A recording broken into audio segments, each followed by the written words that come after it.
Yo, this guy here. Hey, sitting next to me is the Stark Sound SW15. I think what is their best-selling subwoofer. And the unfortunate thing about this subwoofer, or maybe the Stark Sound brand in general, is how, not necessarily underrated, but how slept on this brand and this sub is. I did a review a couple of years ago of the SW12. This is the 15. I've had it in my room for about a week now. And I'm gonna leave it for the full review, but if you haven't considered the sub, you are doing yourself a disjustice. But we'll get to that in a later video. Like the name suggests, this is their SW15, a 15-inch subwoofer that comes in both sealed and ported. And this is the sealed version of it, so a smaller footprint, down to about 14 hertz, and gives you about a max SPL of 114 dBs, which is in line with a lot of other bigger subs, more powerful subs. I believe the RMS rating for this is about 4, that if I can remember, just under 500 watts continuous, 900 watts peak.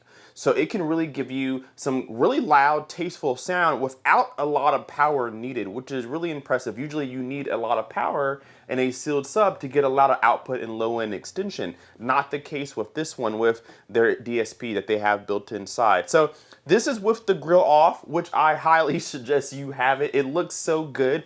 The box itself is with like kind of a matte wrap, a matte finish, so fingerprints are not a problem whatsoever, and dust collecting on it, it doesn't show as bad as some other speakers do with like a glossy finish. So I really like the finish with it. And then the driver has this weave in it, which really looks really good. It kind of bends and refracts light. It's a really cool look with this pretty thick high roll surround. It does come with a grill on it, just like this, but I personally believe, and I think a lot of people will too, this subwoofer looks a lot better with the grill off, which leads me to say, I hope in future iterations of their subwoofers, the SW line, that they can give you a magnetic grill, because this looks so good without it, but it gets taken away with the pegs.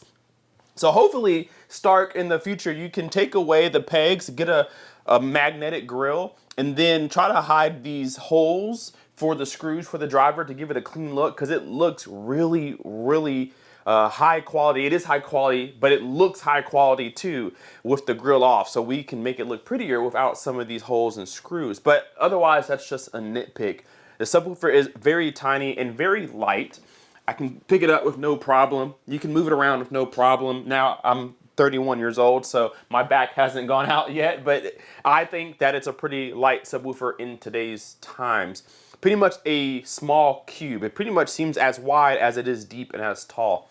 Turning it around, I'm gonna do that real quick on camera.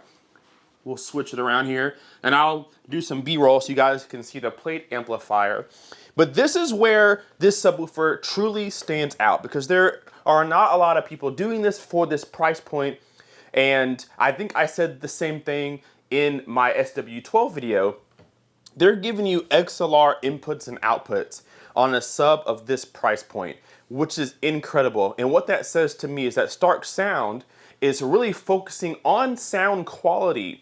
They want to give you really good quality sound, and the best way to plug your subwoofer up, if you have the means, is XLR inputs and outputs. They're balanced inputs and outputs. And in the short answer, what does that mean to you? It means a cleaner connection between your AV receiver or preprocessor to the subwoofer. And because it has XLR input and output, you can daisy chain it to your next sub. So you can just run another cable to another sub that you have to compare or pair up with this one. So you can have minimal cable length if you want to. So that's really nice to see. And you want XLR inputs and outputs if you're running long cable, so you'll have a cleaner pathway with XLR if you're running a long cable. So really nice to see that they're doing that.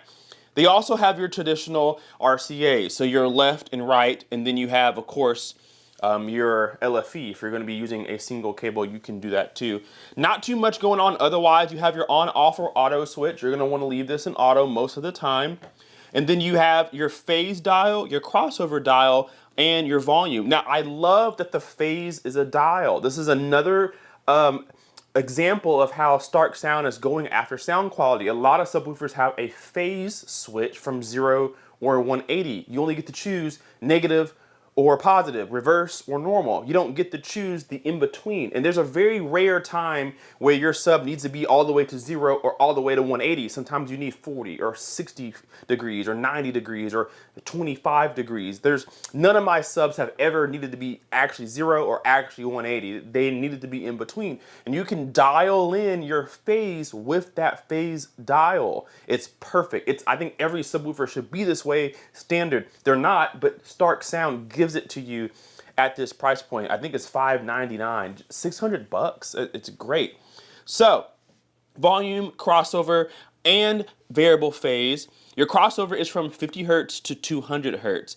And let me tell you right now, this subwoofer has a frequency response rating of 14 hertz up to, I think, 240 hertz.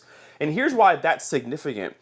Most subs don't really do much over 120, 150, which is fine. Most movies don't call for much over 120 hertz, but subs aren't just used for movies. They're used for music too. And because this has such a strong mid-range capability, you can really blend this in with a lot of different speakers, towers, satellites, or small bookshelf speakers. It does not matter. This plays so high into the frequency range that you can really blend this with even small speakers that can't play 100, 120, 150 hertz. So this sub is very versatile in which way you can use it.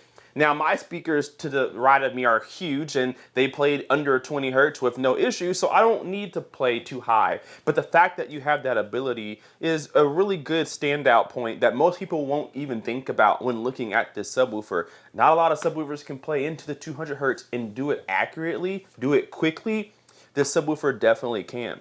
I'm gonna save all my thoughts in the review video of how I feel about the sub, but I have been banging on this sub for the last week. I'm talking reference level volumes to see what this thing can handle. And I have 3 subs in this room, not counting this one. I've turned them all off and I've been using just this one and really putting it to task because I want to know what it can or cannot do.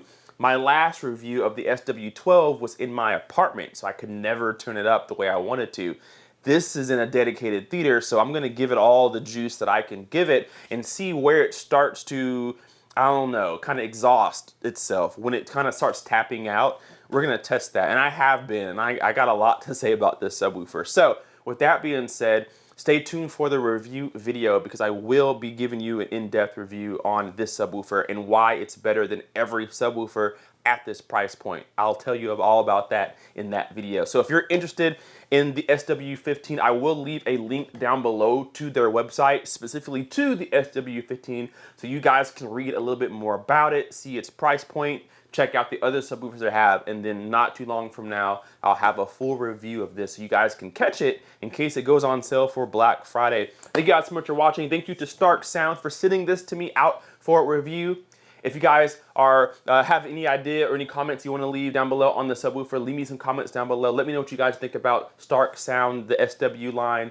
Leave that comment, hit the like button, subscribe if you're not already. Oh, and by the way, YouTube thinks that you're going to like this video here. We'll see you guys in the next video. Keep this guy out. Peace.